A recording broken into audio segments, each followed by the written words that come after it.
All right, today we're doing something a little different. We're going to reach way back, over 80 years, to a single chapter in a book that literally changed the world. We're breaking down Chapter 8 of the 1939 book, Alcoholics Anonymous, a chapter called Two Wives. And what's just incredible is how the advice in there feels so modern, so empathetic, and honestly, so useful no matter who you are or who you love. Right out of the gate, the chapter doesn't start with a lecture or with judgment. It starts with this simple, powerful acknowledgement. It's speaking directly to anyone who's ever loved someone in the grips of alcoholism. It's saying, we see you, we understand the pain, and you are not walking this road alone. So first things first, let's just acknowledge the history here. I mean, it was 1939, so yeah, the language is of its time. It assumes the alcoholic is the husband and the wife is the one dealing with it. But if you can look past that, the wisdom inside is for any spouse, any parent, any child, any friend. The core message here is absolutely universal. So the chapter begins by just validating the experience of the loved one. It doesn't pull any punches. It paints this incredibly vivid picture of the chaos, the confusion, and the sheer exhaustion of it all. It calls this life what it feels like, being stuck on a treadmill. Wow, this one sentence just perfectly captures that insane, exhausting cycle, doesn't it? The huge, explosive fights and all the broken promises, followed by the apologies the next morning, and that little glimmer of hope that maybe, just maybe, this time will be different. It's a pattern of chaos that can just grind you down to nothing. And you can see how it all spirals out, right? It's never just about the drinking. It's the constant stress about money. It's hiding from your friends because you don't know what to say. It's that pit in your stomach every time the phone rings. It becomes a life that is just run by fear and total instability. And this treadmill metaphor, man, it just gets right to the heart of it. You are putting in this enormous effort. You're pleading, you're arguing, you're hoping, you're trying everything you can think of, but you're going nowhere. You just climb and climb and climb only to slide right back down, completely and utterly exhausted. It's the perfect description of that feeling of total futility. So, after showing that it completely understands the pain, the chapter offers this huge insight, a perspective shift that can change absolutely everything about how you see the problem. The book asks the one question that is at the very core of all the hurt. It's the question that probably keeps you up at night. Is this just a lack of love? Are they being cruel on purpose? It looks right at the deepest wound that the person on the other side of this addiction feels every single day. And here it is.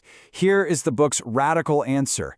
What looks like a moral failing is actually a symptom of an illness. What feels like deliberate cruelty is really the product of completely warped and distorted thinking. The person isn't a bad person, the person is a sick person. And that shift in perspective, well, it's a game changer. Think about it this way, and I love this analogy. If someone you loved had pneumonia, you wouldn't get angry at them for coughing, right? You'd see it as a symptom. The book suggests we try to apply that exact same logic here. When their behavior is driving you absolutely crazy, try to remember you're dealing with a sick person. It can help you shift your own role from being their enemy to being their caregiver. Okay, so with this new understanding that we're dealing with an illness, the book then gives us a really practical framework. It actually breaks down the progression of alcoholism into 4 different types of drinkers to help you figure out what you're really up against. So you can see this clear progression. It starts with the heavy drinker, who probably doesn't think there's a problem at all. Then you get to the troubled drinker, and this is key because they're starting to get worried too. The book says he wants to stop. After that, it gets desperate. Their life is a mess, they want to stop, but they find they just can't. And even at that final stage, the one that seems completely hopeless, the book is emphatic that recovery is still very, very possible. Okay, so we've got the context, we've got this powerful new perspective. So what do you actually do? Well, this next section gets into concrete, actionable advice, and you're going to notice that it's often the exact opposite of our natural instincts. So first up, the book lays out what to stop doing. Getting angry, lecturing, nagging, all the things we do because we're scared and frustrated. The book says these things almost always backfire. They just give the alcoholic an excuse to drink. And trying to protect them from every temptation, that's also a mistake. So the new approach is all about patience and strategy. It's about playing the long game. Instead of trying to force the issue, you create an environment where the alcoholic can find the solution for themselves. You wait for them to bring it up. You suggest a resource, like this book, but you do it in a helpful way, not a critical one. You're planting a seed, but you can't rush the harvest. Now this is maybe the hardest but also the most important piece of advice in the entire chapter. Your goal cannot be to fix them. You have to let go of the idea that your love, your effort, or your arguments can somehow cure an illness that you have absolutely no power over. And this idea leads us to the final point. After all this focus on the alcoholic, the chapter makes this amazing turn and puts the focus entirely back where it also needs to be, on you and on your own well-being. Here is the most radical and freeing message for the person who loves an alcoholic. Your happiness is not a hostage to their sobriety. The book makes the case that it is absolutely possible for you to build a full, happy, and useful life for yourself, even if the drinking never stops. What this means is that you have your own path to walk, your own recovery to focus on.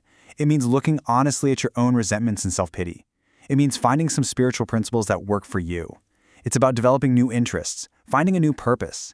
It's about shifting your entire life from just reacting to them to proactively living for yourself. And this, right here, is the final promise.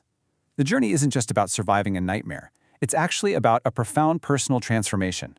By finally letting go of that exhausting old life you thought you were supposed to have, you open the door to finding a new one that can be more peaceful, more purposeful, and so much better.